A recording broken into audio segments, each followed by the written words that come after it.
Assalamualaikum warahmatullahi wabarakatuh.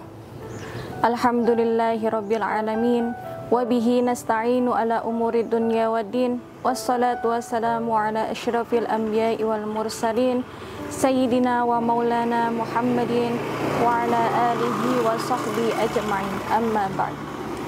Hadratil muhtaramin, Syekh Al-Hajj Nurhalis Misbah beserta Ibu Nyai Rifaatul Mahmudah yang saya hormati, Ustadz dan Asatid yang dimanapun panjenengan berada. Tidak lupa pula para mustami'in yang dimuliakan oleh Allah Subhanahu wa Ta'ala. Bulan Ramadan adalah bulan yang wajib di mana seorang muslim dan muslimah diwajibkan untuk menunaikan ibadah puasa. Namun ada beberapa golongan yang dimana orang diperbolehkan untuk tidak berpuasa.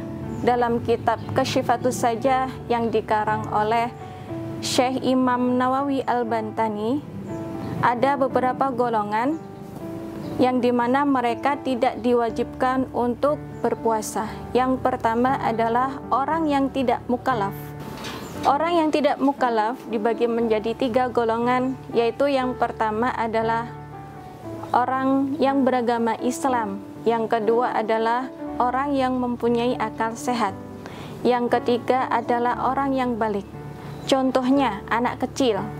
Anak kecil jika dia belum memenuhi usia 7 tahun lebih atau dia belum mencapai usia dewasa, maka dia tidak diwajibkan untuk menunaikan ibadah puasa Ramadan.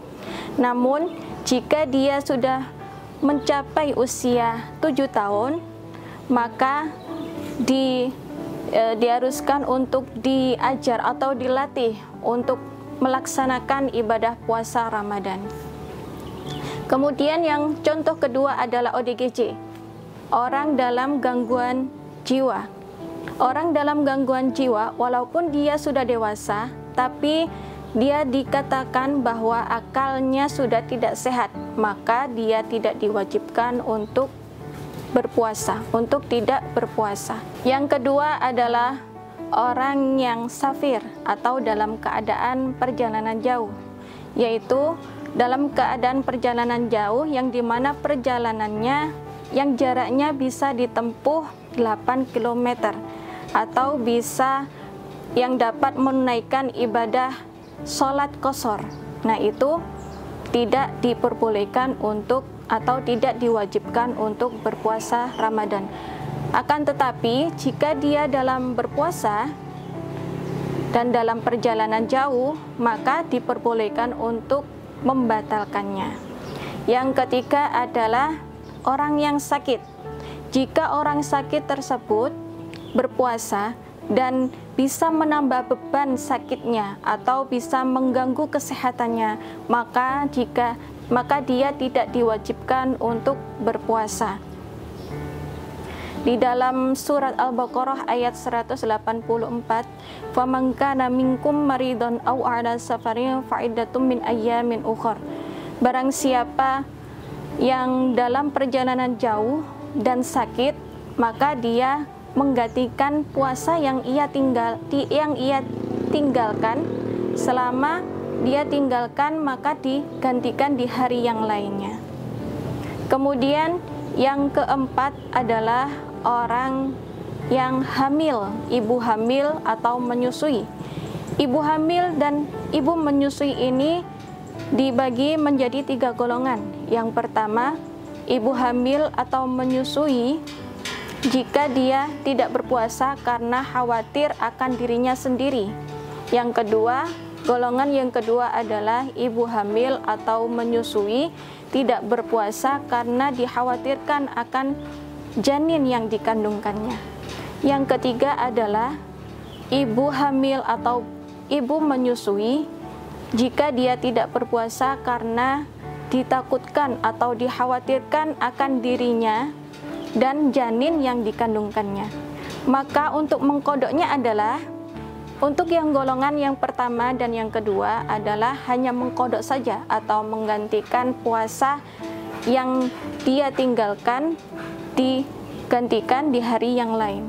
Kemudian golongan yang ketiga, yang dimana ibu menyusui dan ibu hamil tidak berpuasa dikarenakan akan dirinya dan janin yang dikandungkannya, maka dia diwajibkan untuk menggantikan atau mengqadha puasa di hari yang lain dan membayar fidyah. Kemudian yang terakhir adalah orang yang sedang haid dan nifas, yang dimana wanita haid atau nifas ini tidak diperbolehkan untuk menunaikan ibadah puasa, mutlak tidak diperbolehkan menunaikan ibadah puasa.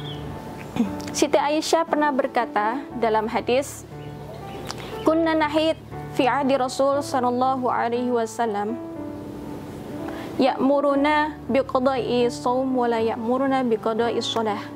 Dikatakan bahwa kami ketika mengalami haid atau keluar darah, Rasulullah sallallahu alaihi wasallam tidak memerintahkan kita untuk mengqadha salat, akan tetapi mengqadha ibadah puasa.